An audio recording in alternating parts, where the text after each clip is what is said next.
મહારાજની જય. આવેલ હરિગુરુ સંતોની જય. સદગુરુ તુલસીરામ મહારાજની જય. હવે આજનું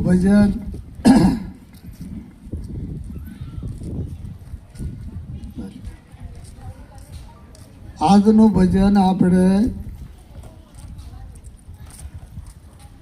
ભતોરામ મહારાજના આંગણે અને વાંકાનેર અને ખૂબ સંતો પધાર્યા છે.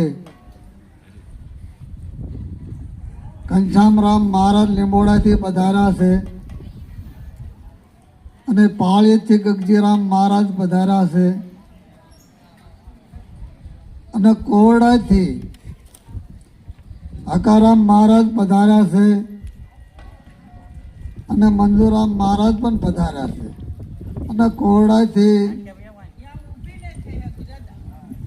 પોસા મહારાજ પણ પધાર્યા છે અને લીંબોડાથી ભગુરામ મહારાજ પણ પધાર્યા છે અને ખૂબ સંતો નામી અનામી પધાર્યા છે. અને આજનું ભજન આપણે રાજબેનની તિથિ નિમિત્તે રાખ્યું છે અને આજ બધા હળી મળે અને આપણે ભજન અને સત્સંગ સાંભળવાનો છે.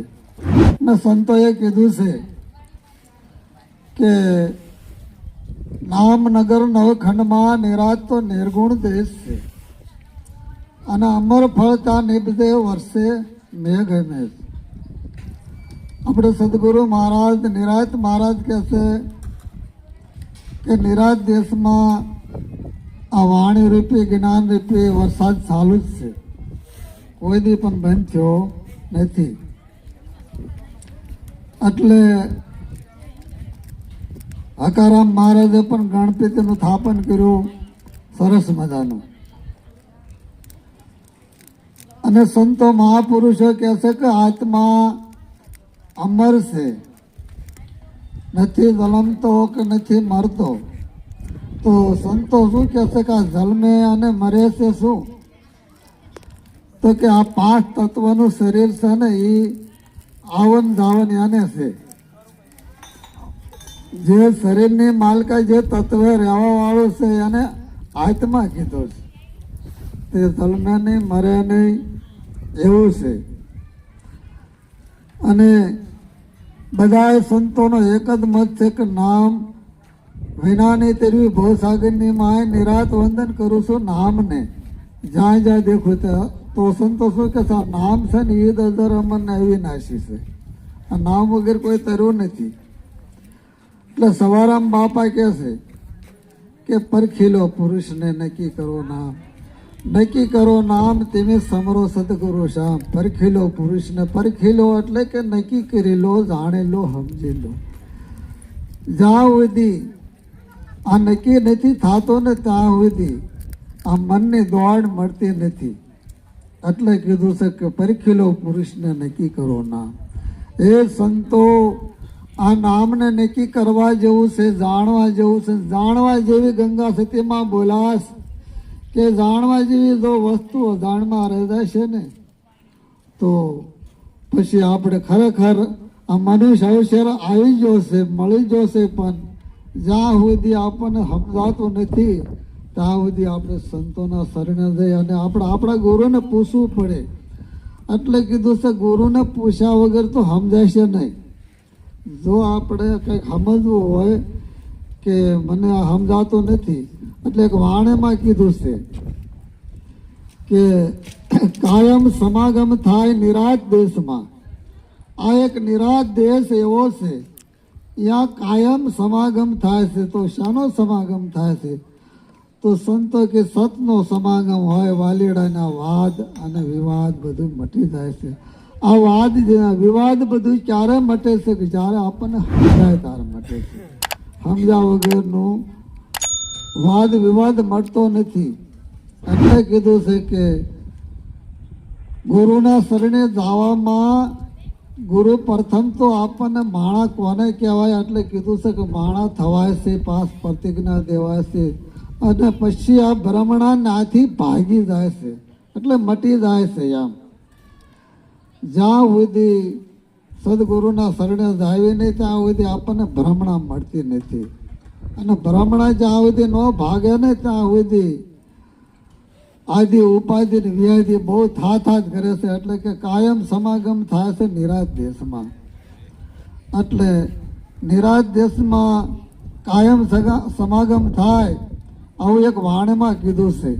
તો સતનો સમાગમ હોય ના વાલીડા વાત વિવાદ મટી જાય છે. એટલે કીધું છે કે આપે બનાવી આ દરગાહમાં આપેલો વિશ્રામ. સવારે બાપા બોલ્યા છે આ દરગાહ એટલે શરીર થાય છે. આ 5 તત્વનું શરીર આપે બનાવ્યું છે. તમે હતા એટલે બનેલું છે, નકર હતું નહીં. પણ આપે બનાવ્યું આ દરગાહમાં આપેલો વિશ્રામ. એમાં ખેલે છે એક ખેલાડુ. આ અવયવના નામ એટલે હાથ છે, પગ છે, મોઢું છે, નાક છે.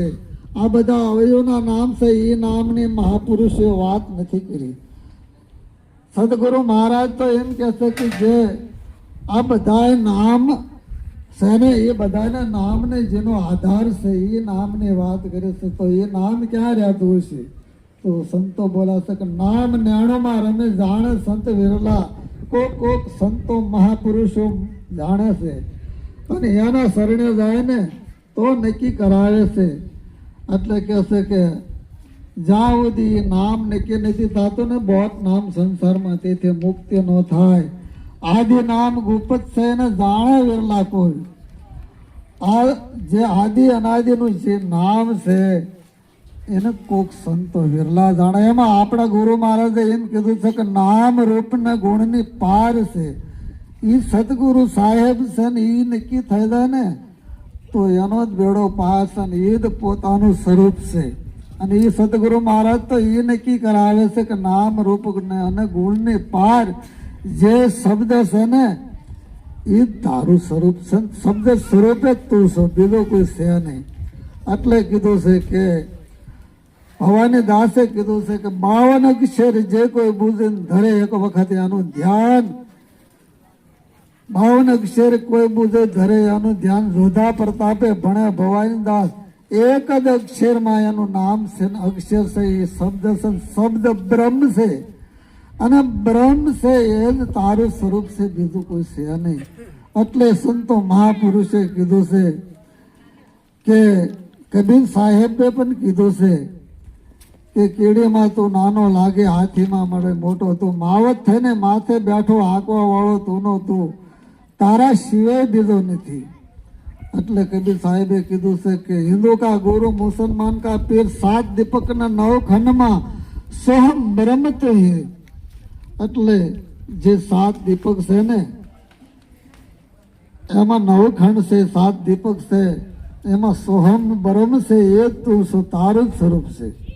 એટલે નિરાત મહારાજે કીધું છે હમ સે બ્રહ્મ, બ્રહ્મ સે માયા, माया सब संसारा ईशी विधि हम है सब में बेज वृक्ष विस्तारा.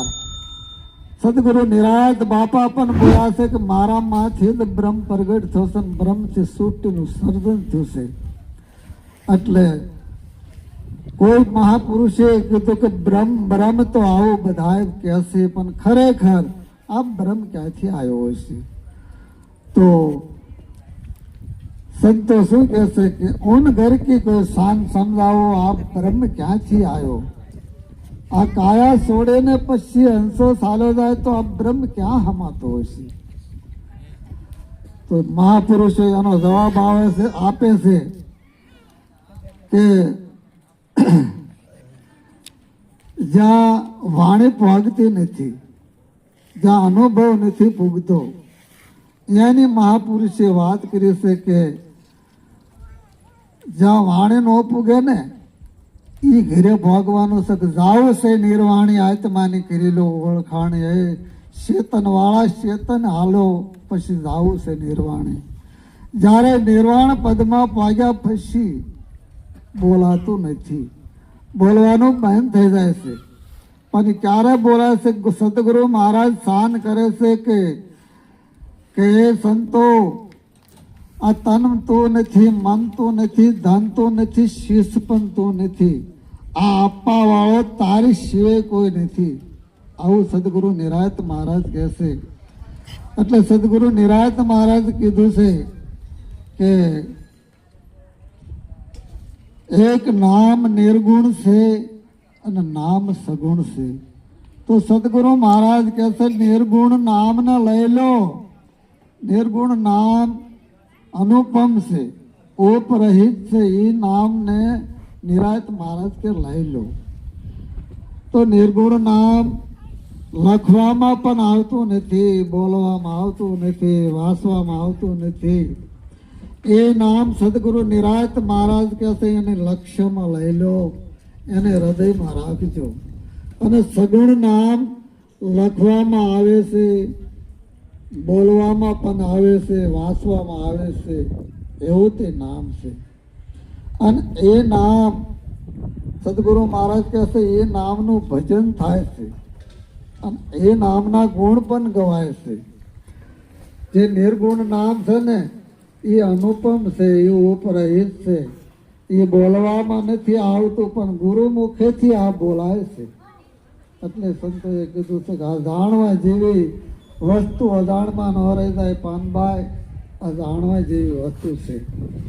જ્યાં સુધી આ ગુરુ મહારાજે જે વાત આપી છે એ જે કેમ સમજાતી નથી એનું કારણ શું છે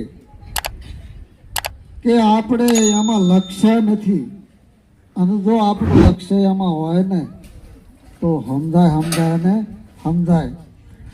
એટલે લક્ષ્ય તો આપણે એમાં જ રાખવું પડશે. કારણ કે ગુરુએ કીધું છે ને અહીંયા જો આપણે રહેવી ને તો આપણને આ ગુરુ મહારાજની વાત સમજાય છે, નકર નહીં સમજાય.